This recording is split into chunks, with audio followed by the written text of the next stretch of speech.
So my name's Tom Beckett. I'm the founder of Better Century, which is a platform which can help everyone navigate how we live more sustainably through their homes, living, money and transport, as well as how they might influence places where they live and work. This is one event of a few of our digital series of events which we're going to be hosting over the next few months. The next of which will be Is Planting Trees the Answer to Climate Change, which will be next week on Wednesday.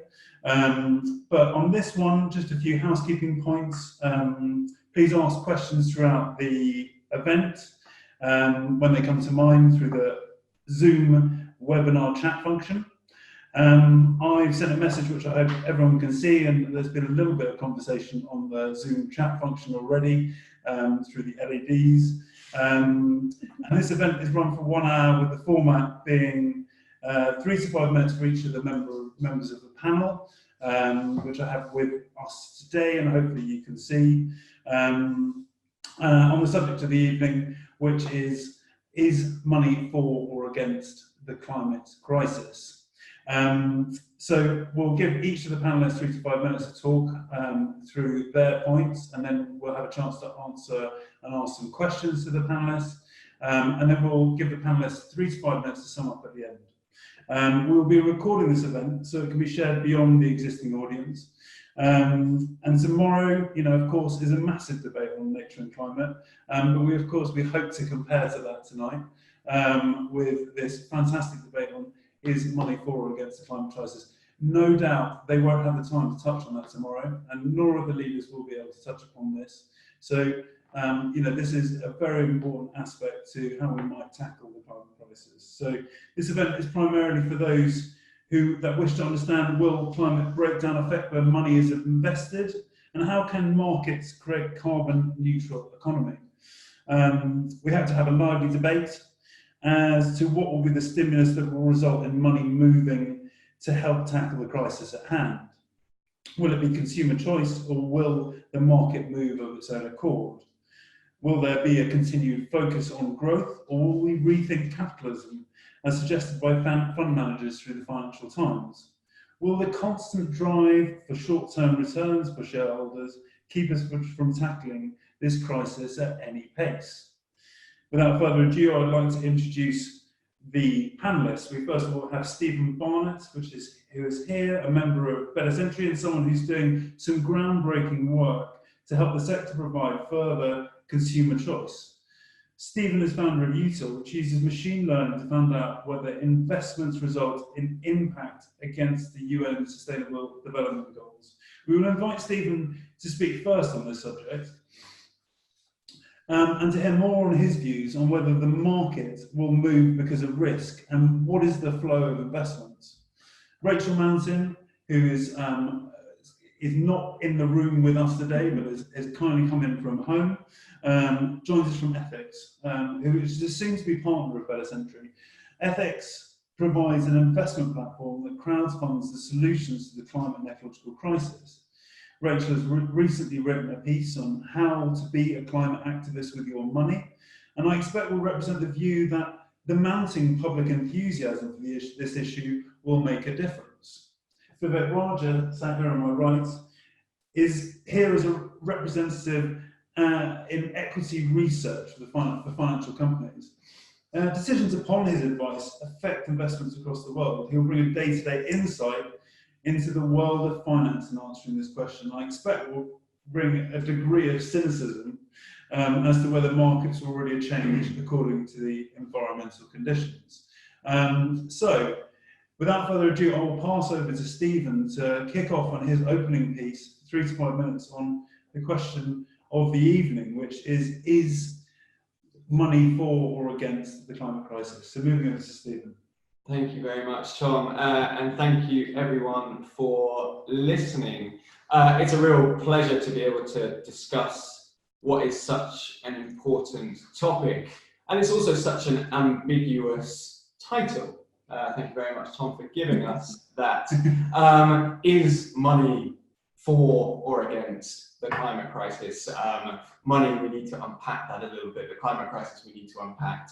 But when I was reading the brief and reading the notes, a lot of your terminology was about the flow of money, and the flow and the system of finance and the rules around that. And I was thinking back to my university days, and I was lucky enough to have access to and to see firsthand a thing called the Phillips machine. I don't know if you've ever heard of this. So the Phillips machine was a 1950s representation of the flow of money in the economy. Okay. Really, really cool. Using hydraulics, using tanks, pipes, all of this kind of stuff. It took about 2 hours to wind up. It was in the back room at a university lecture hall. And how they represented money through the flow of the economy was through water. So water flowed from companies into consumers, up through taxes, out into foreign payments, in through balance of payments, in through imports, etc., etc. And the thing that I realized when looking back on this example was that it wasn't the water that was doing anything, it was the operator that was turning the knobs, twisting the dials, calibrating the machine to make sure that the water flowed in the appropriate direction in order to circulate this money or this water in the right way. So I think it's worth saying through that example that money is amoral. It flows in the direction that we choose to make it flow. The other really cool thing about this model is when there was one tank that got filled up and filled up and filled up, and once it was at a certain level, it opened a catch and water spilled into another tank. So it was actually water or money influencing a change in decision or a change in state. So not only do our decisions influence where money is being allocated, but also money influences how our decisions are made. So moving away from the theoretical and the illustration of water and all of that kind of stuff, it's important to reiterate that I think that money is amoral, and when it comes to climate change and when it comes to the climate crisis, it is the decisions that we make using the tool of money that is the most important thing to think about. So taking a relatively grim example, whether money is for or against the climate crisis, if I, with my decision-making capabilities, decided to go out and spend my money, spend this flow of money on a ride in a private jet, invariably that money would take on a moral dimension and it would be against the climate crisis. Now, coming towards the end of the month, I may have run out of money because I spent it all on private jets, and the pressure and the strain of not having enough money influences my decisions again, and maybe I'll buy fast fashion, maybe I'll take the unsustainable option. So money is influencing the decisions I make on the back end as well. So in that kind of vicious cycle, money can be very much against climate change. Obviously, flipping it on its head to end on a happier note, my decisions can influence money to help overcome the climate crisis. Instead of taking my private jet, I can invest in a renewable energy company. I can decide to buy an electric vehicle. This is directing this flow. This is applying morality to money in a positive direction. The same goes with regards to money affecting the decisions I make. The best example is subsidies for repurposing houses to become passive, or subsidies on solar panel installation, etc. That is the pressure and the flow of money influencing my decisions for positive outcomes. So money, our decisions affect the flow of money for or against the climate crisis, and money itself affects the decisions that we make for or against the climate crisis. It's a very interesting series of perspectives and kind of ethereal space. Do you want to say any words on what Util does before we move off? Yeah, absolutely. So Util, we're a company that uses machine learning to map and measure the positive and negative impacts of companies on the UN Sustainable Development Goals in a rigorous and comparable manner. so that I, when I'm making either a consumer purchasing decision or an investment decision, can say, all right, I care about gender equality in the environment. These are the companies that I should be investing in because they outperform other companies by a certain amount. Okay, very good. Lovely. Thank you very much, Stephen. That was marvellous. Now, moving on from Stephen's description of, I suppose, the flow of money through the kind of concept of how water might flow and how we might change some of the knobs on the direction of water, and how we might influence that through our own personal decisions. I'll move over to Rachel, who's going to talk a little bit about how, I suppose, a little, perhaps around consumer choice, and I'll introduce you that way, but you can obviously cover whatever. I'll let you kind of tell the audience what your view is on this. Brilliant, thanks Tom, and it's really great to be here with Stephen, Vivek and Tom, so thanks for the opportunity. And it's, yeah, it really is an interesting topic that I'm glad to see, as you pointed out, is increasingly being mainstreamed as very, very important, which a few years ago wasn't the case.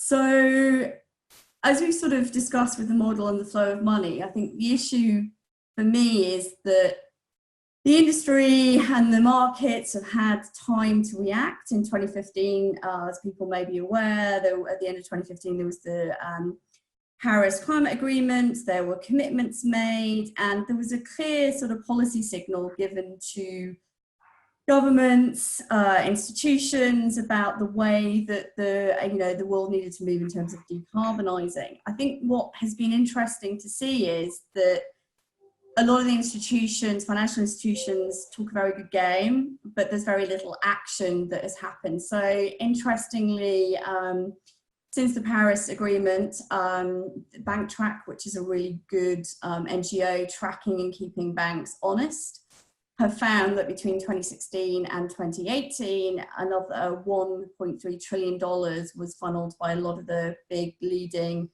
international banks into fossil fuel expansion. And that kind of, as you sort of take a haircut, corresponds to, in the UK, 150 billion still going on into fossil fuels. You've got a lot of the industry sort of coming out with funds that are purporting to be green, and then when you start and look at, you know, what essentially are green products and marketed green products, they're not essentially as green as they might seem. So some of the you know, the funds that can still be investing in companies that have fossil fuel businesses, they just might set a limit on the amount of revenue that can come from fossil fuels. So I think what has happened is that after that clear policy signal, the market has had an opportunity to act and just hasn't. So where ethics sort of comes from is trying to push that and trying to give individuals more choice and transparency, and raise the issue that Stephen talked so eloquently about, which was, you know, you have to take ownership of where your money goes, what it's doing, because there is a trail, and it can be doing a lot of negative things that you necessarily wouldn't want it to do.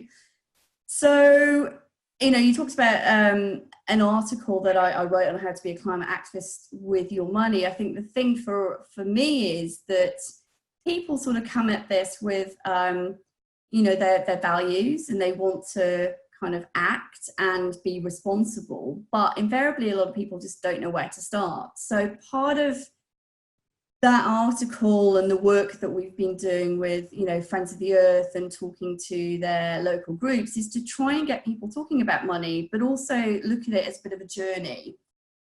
So there's sort of 5 key areas that people should be looking at in terms of their money, and you know, initially everyone pretty much holds a current account and a pension.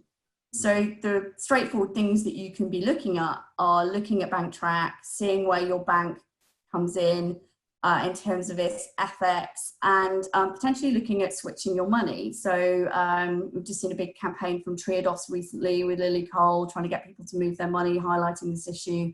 You've got other banks like Co-op Bank. So there are alternatives out there. So people just need to look at who they're banking with and what they're doing. And the other area that most people tend to have is a pension. And so a lot of people just don't realise that that money that they're paying into their pension is being invested on their behalf. And it was a shock to me quite recently. I'm in a Nest pension. That Nest only recently was seen as one of the more ethical options, came out and said that they were just pausing their investment or stopping their investment in the tobacco industry. And I was like, oh my God, this is only a few weeks ago and this is their ethical option and they're stopping investing in tobacco. So there's some really interesting campaigns out there, and I just sort of encourage people to have a look. Good Money Week had a big campaign in October called Mention the Pension. And so they've got lots of letters that you can download, that you can write to your pension provider, you can ask them what they're doing, you can check out what the environmental option is. You can also speak to your employer, who, if you're with a larger employer, about how, what pension scheme they're running, and put pressure on them to put pressure on their, on the pension, your company pension. So, I mean, they're two really tangible things you could do. And then you start to get into things that are a little bit more, take a little bit more time to kind of understand, in terms of, if you've got savings, you need to look at your ISA savings, your cash, your stocks and shares ISAs. Where are they going? Because if they're going into the high street banks, chances are they could be going somewhere that you might not want them to. And there's some guides out there in terms of looking at what are some of the options out there, and who are sort of ethical providers of savings products like ISAs, be it cash, stocks and shares, or the innovative finance ISA. And then the fourth thing would be, essentially, there are funds out there, as we've talked about. So Web Sustainability Fund, there are a bunch of others, EQ Investors. But again, as I've mentioned, people need to be very careful about what's in the fund, how green is it. But thankfully, there are some websites that do that. So 3D Investing will look at funds, look at the sustainability of funds. Good with Money also look at the sustainability of funds and give them a ranking. So I think if you know where to look, and you certainly, I would definitely encourage people to definitely know where your money's going. Then there's some great sites out there, and I can put them on the webinar and the chat room link afterwards as well, because Ethical Consumer would be another source of information that would be great for people to check out. And then I think the sort of final thing, and it's where sort of FX and FX's sister platform, Energize Africa, comes in, is about direct investing. So one of the things that the financial industry has been bad at is recognizing new business models, new ways of financing things that are combating climate change, that are dealing with the Sustainable Development Goals, and adapting different models. And that's essentially where sort of FX and Energize Africa have stepped in to enable individual people, like all our panelists here, to determine what they're interested in. Is it renewable energy? Is it sustainable transport? Do you want to look at energy access in Africa, and be able to invest from £50 in something that is having impact? So you can start at a relatively small level. You can see where your money's going, and you can see the sort of target returns. But you are connected with your money, and you know where it's going. And what has been quite interesting is, you've had some really innovative ideas coming through, and innovative business models that have been really struggling to get the finance that they need, and shouldn't have really, from normal banks and institutions, who need to step outside that mold. And fortunately, people they feel so frustrated in terms of lack of action, that people are now looking at, what do they do from a lifestyle perspective, but also looking at their money and choosing to use their money to, align with their values and change the way that, things are happening. So now at least you're seeing some great organizations get some of the funding that they need. So a couple of them, I can talk about that really, were, finding it difficult to access finances. Electric Blue, who are installing rapid fire charging units in Cambridge and other towns, which given the climate crisis, you'd be like, why isn't that a business model that is attractive to fund and to get moving in terms of delivering on sustainability and councils' low carbon targets. And some of the more sort of community run schemes. So there's some great stuff going on in Brighton at the moment in terms of energy efficiency, community owned energy, putting them on schools, that can then access renewable energy, lower their electricity bills. But again, sort of those organisations accessing finance, it's really, really difficult. So, I think it's really great that we've, as FX, have got some engaged investors willing to do this, but I would just, encourage more people to get involved, understand what they want to see in terms of a transition to a low carbon, sustainable society, and just, take it upon themselves to force that change. And then I think I'll kind of leave it there.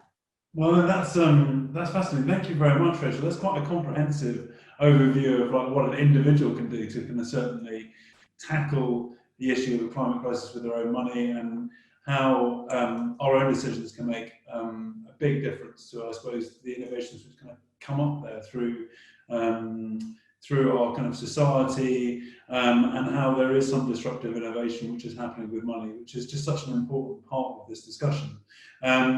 So thank you very much, Rachel, that's fantastic. I'm going to now pass over to Vivek to talk about, I suppose, his take on this. Day-to-day, Vivek is looking at various different investment decisions for big institutions making investments, and I suppose we'll bring a slightly different take than has been brought before. So I'll hand over to Vivek. Thanks, Tom. Thanks for having me, and really nice to be with you guys and have the opportunity to talk about it. So thank you. Really loved your metaphysics of money. Very interesting.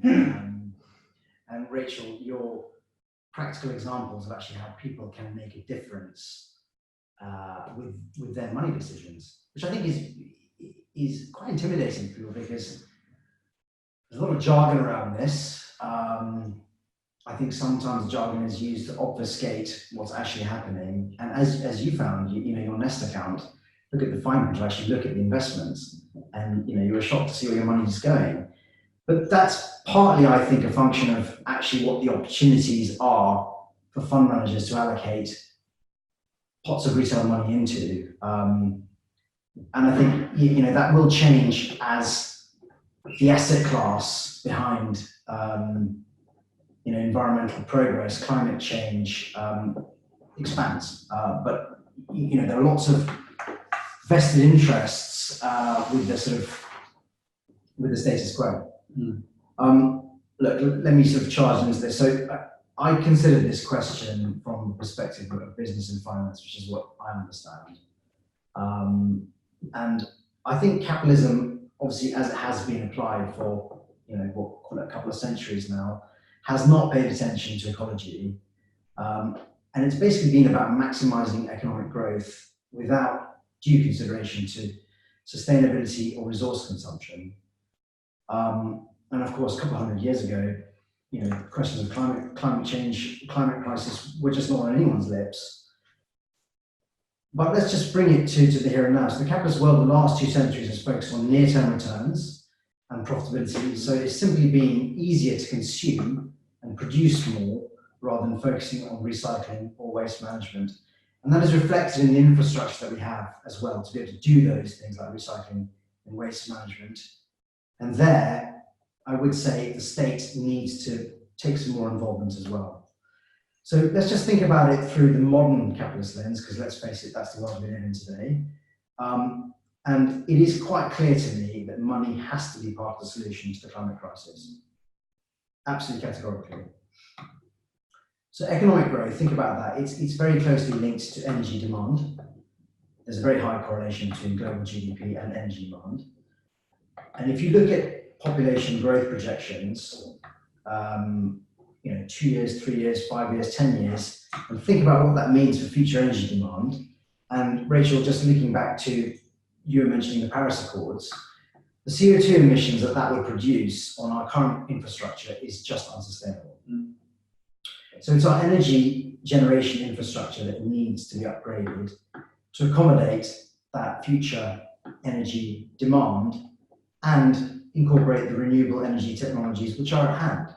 And that's where I've got something really positive to say, because the advances in these technology means, this is the term they use, the levelized cost of renewable energy, i.e. its unit costs, in many and increasing cases are below fossil fuel alternatives. And that's really, really important.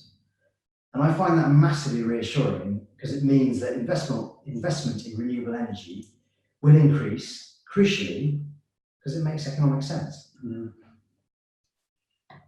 So I've got an example to bring to this from what I look at. Just think about the insurance industry. So it's pretty dry, pretty dull, but it's pretty important anyway. The insurance industry is already feeling the heat of the climate crisis. Sorry, terrible. Over the last couple of years, there've been really, really high claims, and a lot of that's been related to extreme weather conditions. And insurance premium rates across Lloyd's of London have been increasing as a result of that, largely as a result of these losses. It's not simply enough just to put prices up. Okay, you can't just charge more for premiums. I think underwriters need to access better weather warning systems. They need to use the technology which is already at hand, invest in that, so they can calculate the risks more effectively and factor in potential, the impact of potential extreme weather. So this is, I think, the key point. What we previously have considered to be a tail risk, freak weather, tail risk, it's increasingly common, and that's the point. So to sort of summarize this bit, climate change is quite obviously an increasingly apparent risk factor which needs incorporating in economic models as businesses consider their future profits and the risks to those profits. And that's why I believe businesses have a massive economic incentive to take the climate crisis really seriously and increase investment to either get it under control or at the very least live more effectively with it. But, Tom, to your point of cynicism, I guess one of the biggest problems with capitalism and, let's say, the investment cycles is it is short term. Institutional investors obsess about short-term returns. That's what they seem to be held to account for by their stakeholders. And that's not necessarily conducive for parts of the private sector that are promoting ecology or environmental sustainability, which really do need much more patient capital. That is a systemic problem that we need to surmount. And there are pockets of capital which are growing, like, for example, family office money, where their investment mandates are much longer term, where they can put this money to bear into much longer term projects and not think about near-term returns, near-term profits. But that is the biggest piece of cynicism that I hold, because as I see massively economic imperative to deal with this, and really the cash flows do stack up in some cases, for example, solar energy, and Rachel, to bring that back to the application of solar energy in Africa, which will be one of the biggest destinations that needs to feed this growing energy demand. Where's that money going to come from? And those investors, what sorts of returns are they going to require? Are they going to look at their returns over 1, 2, or 3 years? Or are they going to be able to see past that cash flow burn into positive return territory?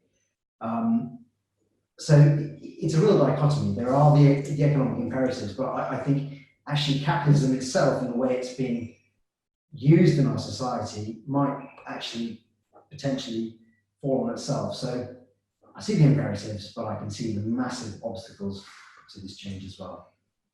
Thank you. Yeah, thank you very much, Viv. Well, that gives a lot of food for thought and a lot of things for us to follow up with. And so that's the end of the session from the panelists. Now we open up to questions, and we've obviously got some questions which we want to kind of dive into, but we'd love it if you as attendees wanted to ask questions yourselves. So do feel free to jot notes through the Zoom webinar chat. and we'll pick those up and obviously take those questions into this session. But I'm going to kind of kick off just responding to a few of the things which Viv's kind of opened up, because to a certain degree he's kind of opened up Pandora's box on this and really kind of challenged the concept. And it seems to me that there are a few things which are at play here. We have the desire for short-term returns, which seems to be a big driver for the fact that money could still be against trying to tackle the climate crisis. And I mean, one of the things which I always reflect on is I look at some of the things which are some really innovative products like FX have to provide, and there are really good returns on some of these products. You know, some of them are 7 or 8% over an annum, sometimes a lot better than what you might get through other types of investments as an individual. But of course, that's weighed up against the risk which is associated with those types of investments, if not new investments. So I suppose the kind of balance here is the kind of risk versus the short-term returns, and how to get that kind of right, and how do we kind of get money to kind of, I suppose, make those positive choices, and how do we get institutions to make those positive choices to balance off things which are positive to tackle the climate crisis, and things which have got a kind of balanced risk, or maybe we need to kind of give a higher risk rating. I don't know, but I'll open up. You know, I suppose I'll ask Stephen to respond to that kind of point first of all, if that's all right. Yeah, I think, I mean, there are a lot of good projects out there that are offering an investment return whilst in some way having a positive societal or environmental outcome, solving the climate crisis, etc. What I see in my day-to-day job is that there's loads of demand for these types of vehicles, these types of investments. There's just not enough good projects. Right. And if you think about the scale of the climate crisis that we've got, we're not talking millions or billions, we're talking trillions. So from my perspective, you know, there's the bottom-up approach, which is, you know, find interesting projects, which is very, very good. But this needs to land on Vivek's desk. This needs to be integrated in, you know, in mainstream in this investment decision making. The economic argument needs to be strong. The parameters need to be long, and the dollars need to be in the trillions. And is that because like these people who are dreaming up these projects are not doing them with big enough scale? You know, I mean, if like someone came up with a massive project to put solar panels over a quarter of the Sahara, for instance, you know, I mean, would that kind of project, you know, excite people, or do you think that they're just too difficult to construct, the cost of kind of trying to construct that size of project? I think that there's probably a dislocation between the urgency. I mean, you said it's a crisis. You look at the incumbent, you know, providers of large infrastructure energy. They've been around for the best part of a century, maybe even a century and a half. To have the distribution capabilities and the economies of scale, as you would call it. So we're going to have to accelerate that in a matter of years in order to start overcoming some of the downward spirals that we're in. So yes, absolutely, a global superpower that is, you know, that is selling renewable energy it would be fantastic. It just takes time, which we don't have. Yeah, sure. And Rachel, do you think there's enough projects coming through? Do you think there's enough to disrupt the market? You know, I mean, for me, there is an issue around pipeline, but it's about scale. So I read a really interesting report today, and you know, it's pertinent for Energize Africa in that, you know, it's not the big solar projects that are going to turn the tide in Africa. It's the decentralized off-grid mini grids, and the deal sizes and investment. It just, you know, just at levels that pension funds and other financial institutions can't work. So, you know, what Energize Africa is doing is aggregating smaller deal sizes and investment opportunities to, you know, to work with the needs in Africa around solar home systems and mini grids and things. And I think pipeline is an issue, but I also think, you know, when I hear pension funds talking about we're gonna, you know, got this many trillion, you know, assets under management, we're gonna, you know, make this kind of declaration and do these kind of investments. The big question is those size of investments don't exist. You know, the pipeline's really tricky. And for us, you know, technology's been a bit of a you know, a bit of a sort of a revolutionary aspect in that it does enable you to get much closer to where the money is. And if you look at, you know, some of the energy demands, a lot of it is potentially micro scale, you know, and how do you build and use blockchain and things like that for micro scale energy generation on houses, rather than ultimately go, you know, it's a big offshore tidal lagoon, or it's a big, you know, wind farm out in the ocean. It's not necessarily, it's a mix of those things, but the new opportunities look very, very, or can look very, very different. And, you know, there's not a huge amount of them for all that capital to go into. Mm. Well, I mean, yeah, that's absolutely right. And so we've kind of got this kind of problem that we're looking at this kind of issue of kind of scale. But I suppose the thing which I'm interested in is, you know, we've got people investing in the products which kind of things like, you know, platforms like ethics provide. And it's clear that there's a hunger for that type of thing. And Stephen's saying it's clearly a hunger for these types of projects. Yeah. And I suppose, how do we get them to your desk? How do we get them, you know, how does it get through those institutions? What kind of mechanisms can you see to kind of get them through and onto the kind of discussion places where you're at? What are the pitfalls and hurdles to get over? So we mentioned some of the issues, which is, you know, the magnitude of the opportunity. I think that's important. But there's also a massive demographic factor here, which we need to take account of. So let's face it, most of the wealth, and you know, Rachel, you talked about pensions, and obviously that is a massive pot of money that can be allocated to good or not so good causes.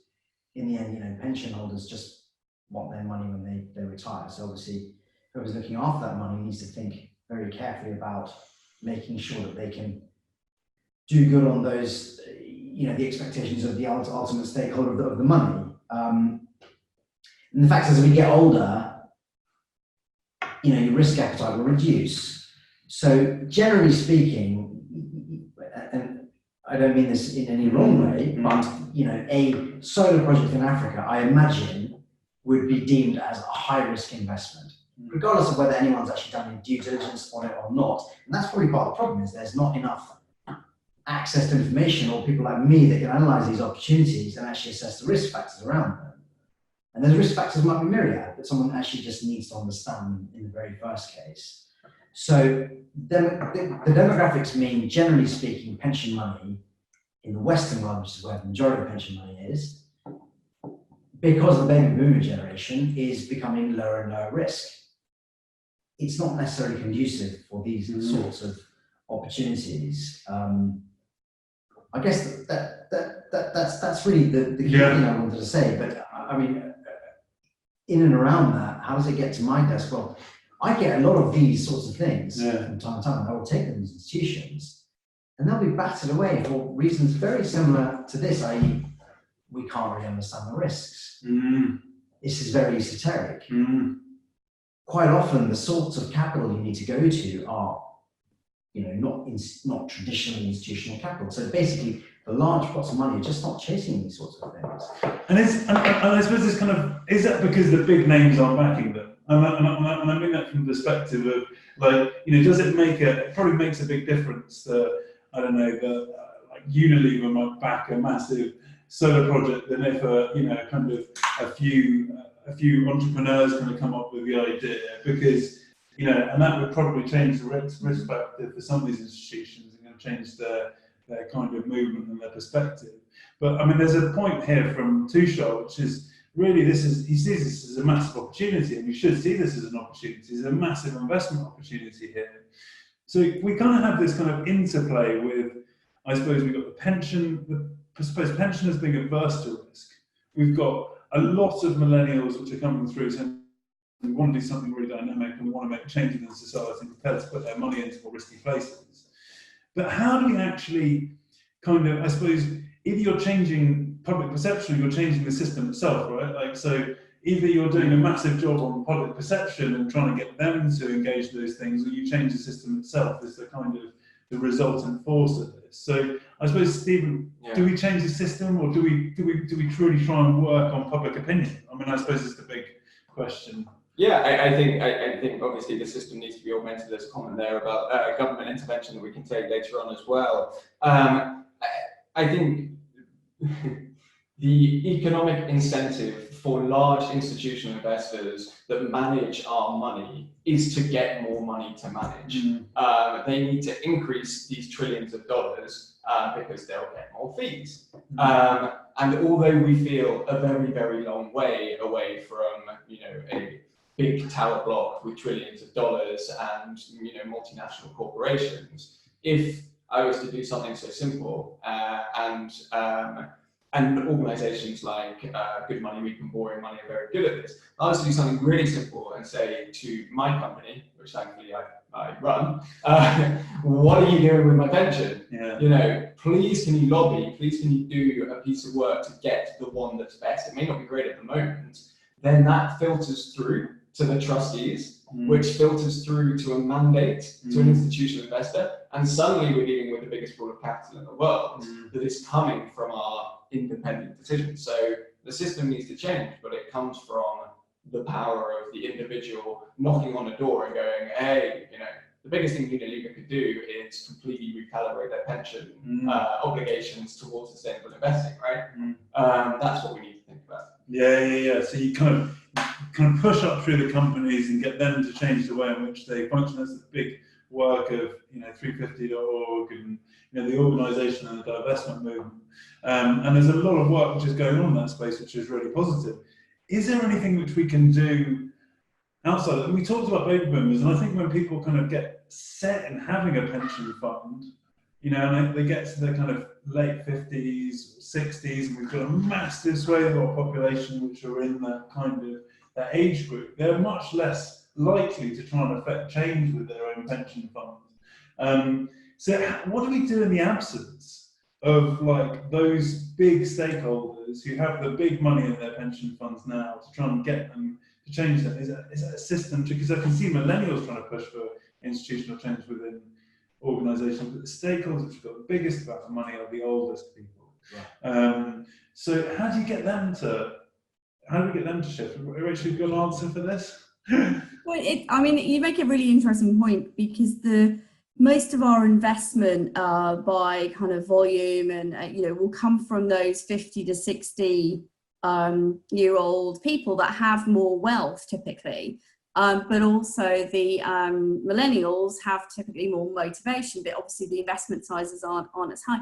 I think, you touched on it earlier about risk. What we do is obviously at the riskier end of the different products there. And obviously, the FCA recommends that you don't invest more than 10% of your annual wealth in these kind of things. But what I would say, is there's a role for government and a role for institutions. So at the moment, we have been piloting new financial mechanisms, certainly with Energize Africa, with UK aid money, looking at de-risking investments. So in terms of, trying to provide match funding or first loss capital or guarantees, credit default pools and things like that, where you are looking at blending money in a more innovative way, whether it's from the government and public money, because the models that they've been using so far, from all the reports that I can see and read, of money going out as through the multilateral development banks and things, isn't shifting the needle. And I think it's about those different stakeholder groups of private financial institutions, and platforms like ours and governments looking at how they can develop new propositions, because more people would invest in our platform if the risk profile was different. So, what's really great to see is people have a limit. They understand, the risk associated with these investment products, and that's the limit that they stick to. For them to go further and push more capital requires the product risk profile to look different. And that's where we, are trying to innovate in the space, and we are working with our partners Lender Hand in Holland to really innovate what those products look like. And I think it's really complicit on the institutions though to be open to that discussion, but they don't seem to be. The government's coming around to it, thinking about new ways of working. you know, technology, we've talked about platforms of forcing new ways of working. If we could sort of also bring the institutions in, then maybe we could do something that's really impactful, but the risk profile is different. It's a really good point. And I suppose it kind of comes quite nicely around full circle back to Pippa again on this. You know, so I mean, I suppose this is around kind of changing the risk profiles and the way in which we do profiling. Now, institutions have quite a vested interests to a certain degree. You know, is it actually in their interest to try and change some of these systems of risk profiling? And is there any incentive for them to actually do it? Absolutely, yes. I mean, that's what I was talking about. There are absolutely economic imperatives to do this. So, just for example, you know, I use the insurance industry. You know, what we call freak weather is not so freak anymore. So, absolutely, they need to understand this better and input this into their underwriting models so they can manage the risk better. As I said, it's not enough just to push up prices and hope that the costs kind of work themselves out. Right, but I think there is a massive systemic problem in the way businesses work, and I mean, I'm calling this capitalism, but it's just, if you like, an embodiment of capitalism. But it's that short-termism, and it's really locked in. So if you think about things like stock options, right? Think about how long a typical, you know, board seat lasts. These people are incentivized to look at a 3, say max 5 year. They're looking at their stock options in year 2. What is the point for their own economics of signing off a massive investment scheme on a 10-year return outlook? It's just not part of their horizon and part of their economics. And that is the way the world is structured. And that's partly a massive part of the issue.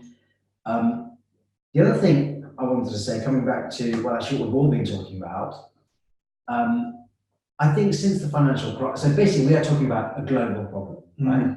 There's no two ways about it. You know, we can't just, well, obviously we can look at our own neighborhood and try and fix there, but this is a global issue. So it's not enough, for example, for you know, someone to turn around in America or the UK and say, China and India, you need to sort your emissions out, boys, because, well, it's very problematic. First of all, this country obviously needs a trade deal, so it may not be the best diplomatic gambit. But the other thing is that, you know, there's a lot of hypocrisy around that as well. So it's very problematic. But the point about all this is, since the financial crisis, the whole world has become much more domestically focused.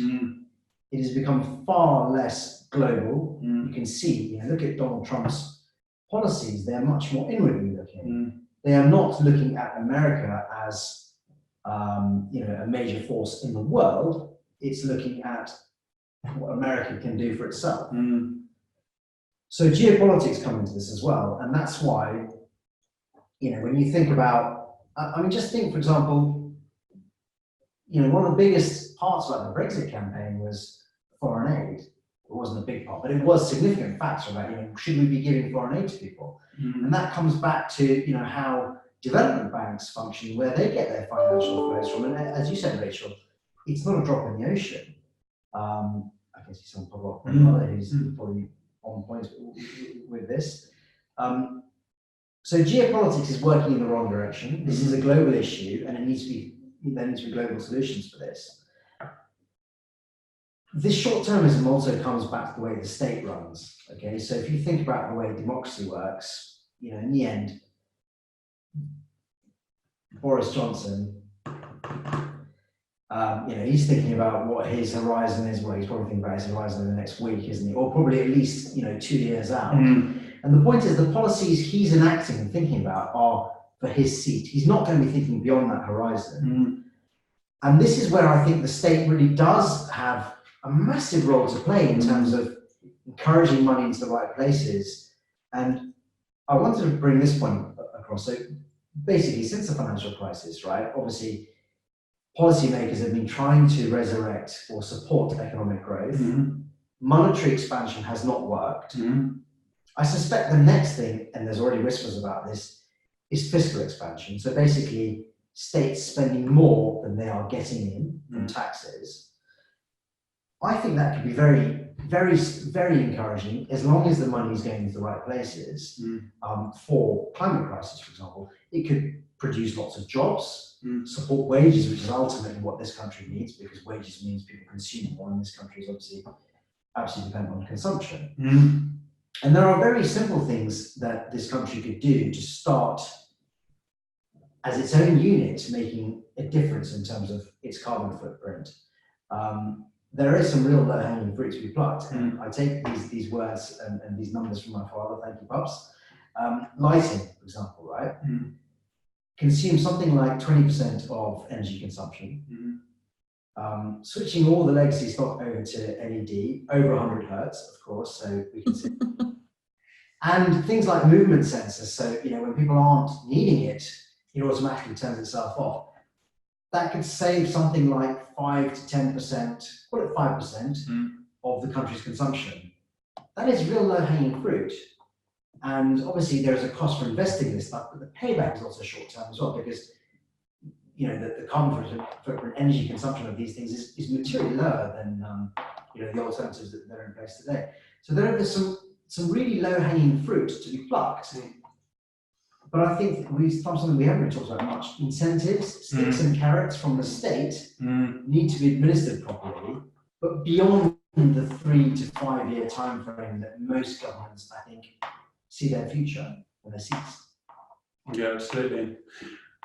It's really. I think we've got to try and bring the debate onto some of the discussions around the kind of how government can really kind of get involved in that. But before we do, I just wanted to check in on a few questions which are coming from those listeners out there. So we've got one from Russell Stanley. Do the panel think that markets are able to find a good solution to environmental issues, or is it government regulation? Slow, long-term environmental damage is in economic turmoil or externality, so neither the producer or the consumer pays. Therefore, it seems that markets alone cannot behave well here. That's a very good point from Russell. Thank you for that, and we'll respond to that point. The other one from Barav, that's the way in which we pronounce it, isn't it? Do panelists think? What do panelists think about public-private offset money, patient capital that could be generated perhaps from levies as normal percentages of traditional instruments like treasury instruments or FTSE company bonds, etc.? It would have to be a longer term instrument in my mind. Now, the proceeds can be spent on offset investments in climate impacted communities like sub-Saharan Africa or coastal communities and beyond. Really nice questions here, which are coming from the attendees of this event, and thank you very much for those. I think these kind of all reflect a little bit around kind of what government can do. So if you could weave that into your answers as well, that would be really helpful. I might let Rachel start, just to kind of mix things up a little bit. So if you've got any responses to that, just. Gosh, there were, in terms of just distilling it down to sort of government intervention, what they could do. I mean, a lot of this stuff, it's interesting about public-private partnerships and bonds and this, that, and the other. I mean, I was at an age when involved in the carbon markets, and there was loads of things going in, and there were, loads of money going into low carbon projects. They were covering certain sectors under the European Union emissions trading scheme. There was lots of caps and things, and obviously all that sort of went away, and it picks up on sort of, Vivek's point of political cycles. But I think the government now, with, the pressure from groups like Extinction Rebellion, they're not going to go away. And, I think historically the Conservatives have talked a very good game around climate change, but haven't really backed that up with concrete, proposals. And a perfect example of that would be, committing to net zero targets 2050 and still letting fracking go ahead up until, recently. So, I do think there's a lot more that can be done. It just needs, focus. It needs to be taken seriously. When people are offered the chance to debate this as a political issue, around a subject that motivates a lot of people with regards to the forthcoming election, that you know, governments do take a leadership role in that, and it has been lacking over the last 9 or 10 years with austerity and other things. And so, yeah, I think there needs to be huge innovation, clear policy signals, clear regulation, investment going into green technologies. You know, some of the, not getting too political, some of the Labour Party manifesto, you know, green aspects are really interesting at a time where we sold off the Green Investment Bank, and, you know, we won't be getting any funding from the EIB anytime soon. So, yeah, I think there's, whatever happens, you know, the government is going to have to, and whoever wins the election is going to have to put climate change front and centre, because if they don't, Extinction Rebellion will be causing an awful lot of chaos. Yeah, it's interesting. Yeah, I think that's right. There is a lot of pressure coming on to government.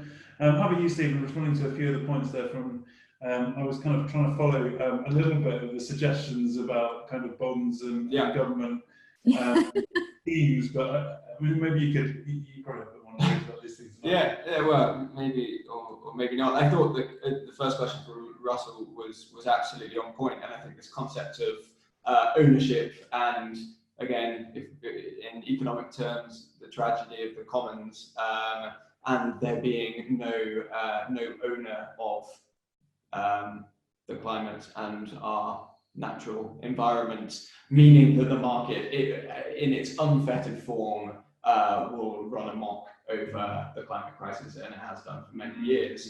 Obviously, markets don't run without regulation, you know, in all sorts of different parts of financial services. So yes, there has to be infrastructure. It depends, A, how light or heavy touch that regulation is, B, whether we actually impose proper carrots and proper sticks that have an economic implication.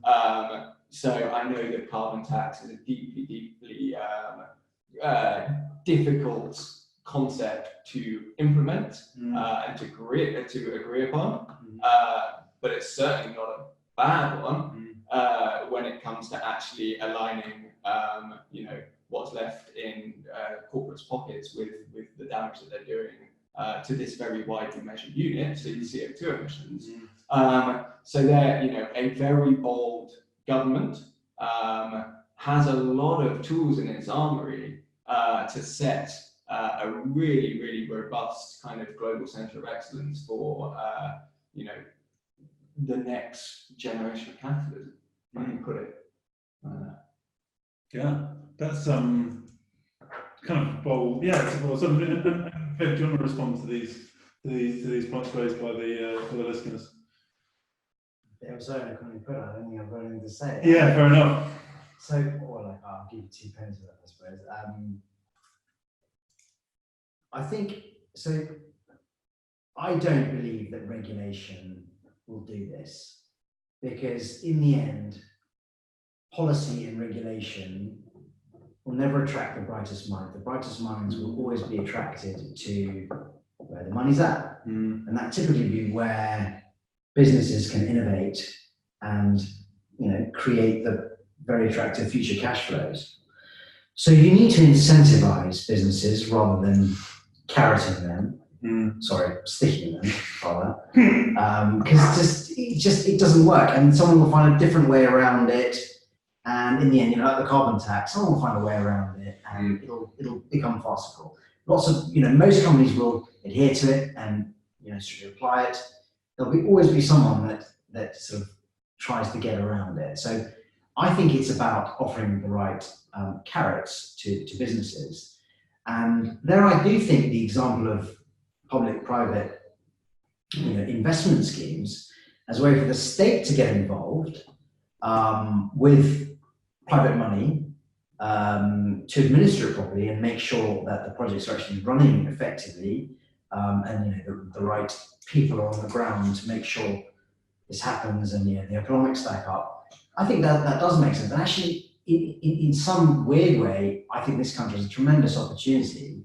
So, you know, aside from everyone's, you know, political leanings, Brexit stinks. But anyway, this aside, there is a massive opportunity as well, because if this country is to go out in the world and forge, relationships with other countries. Well, one way, for example, would be through DFID and a proper development organisation, like Germany has, although none of them are that big, supported by private capital and the proper. Because my experience of development banks is the people aren't as good as they would be at the finance institutions, but essentially they're doing the same thing.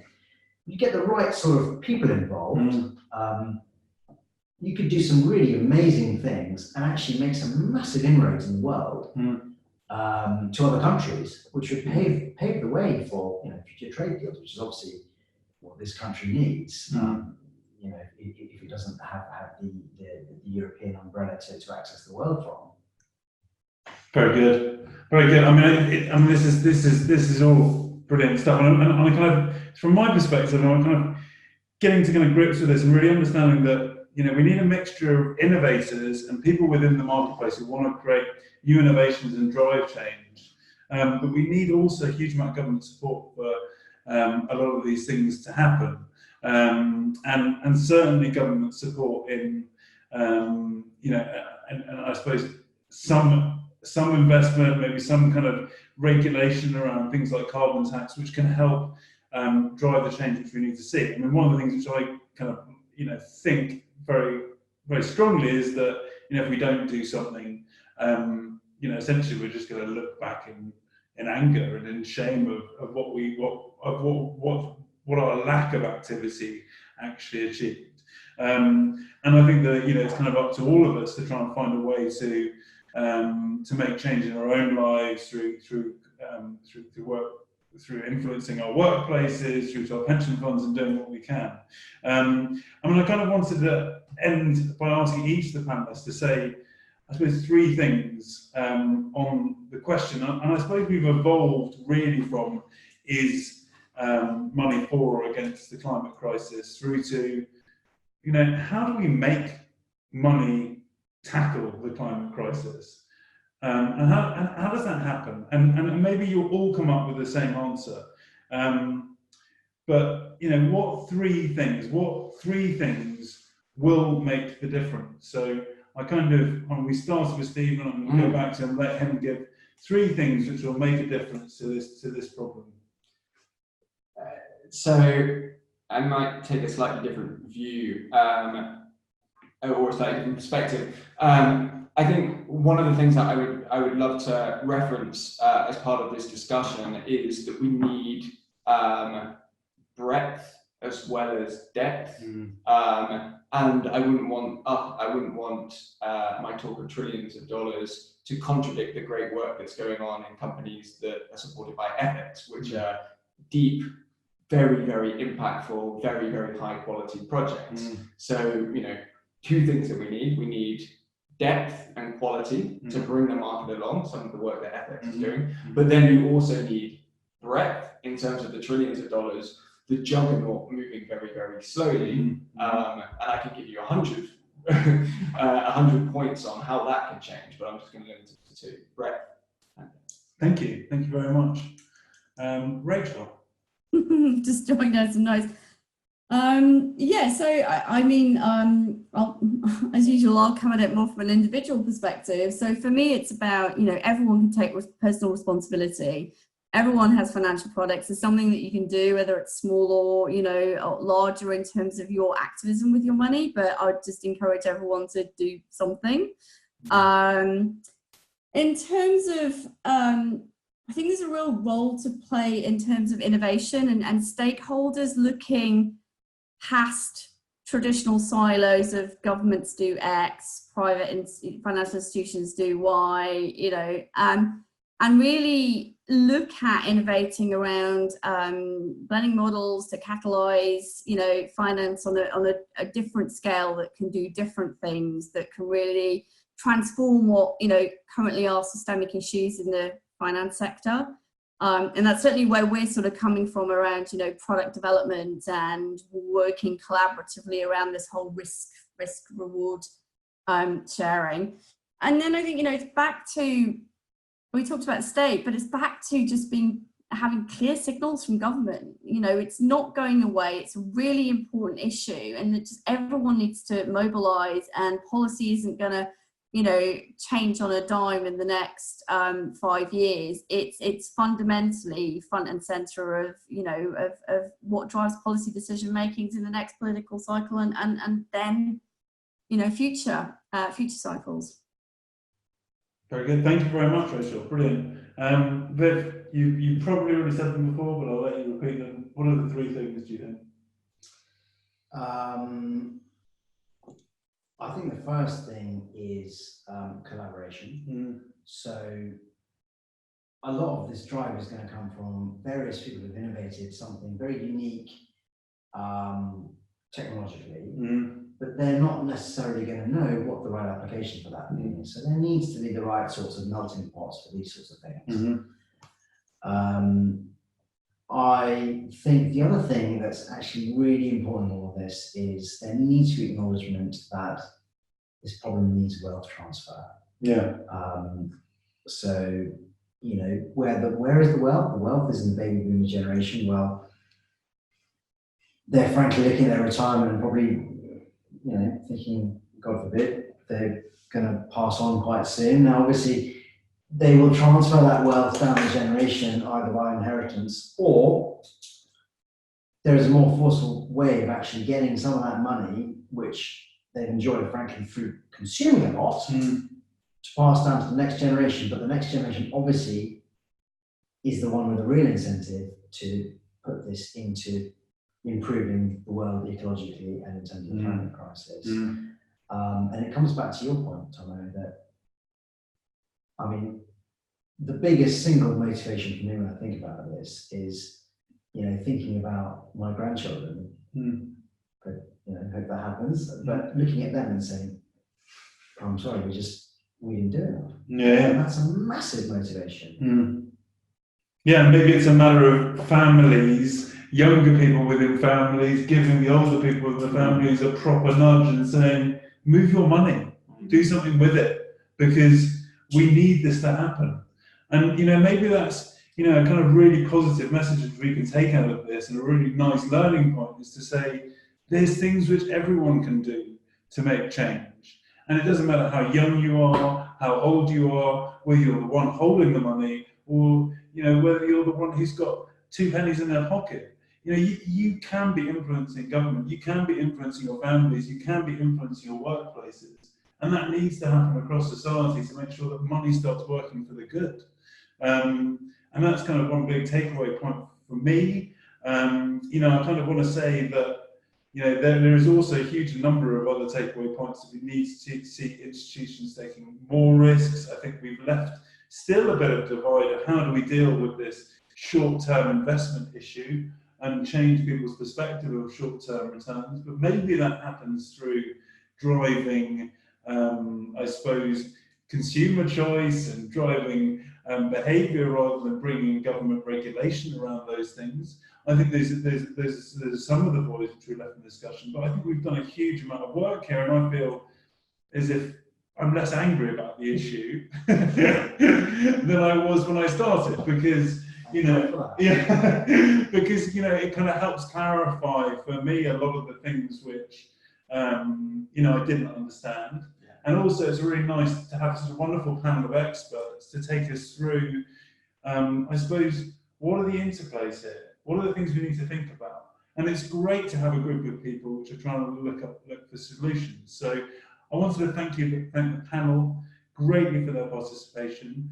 And I also wanted to say, you know, thank you very much for joining as attendees. Thank you very much for your wonderful questions. You know, we've got a series of digital events. Next week we have, you know, talking about nature and the environment. Is planting trees the answer to the climate change?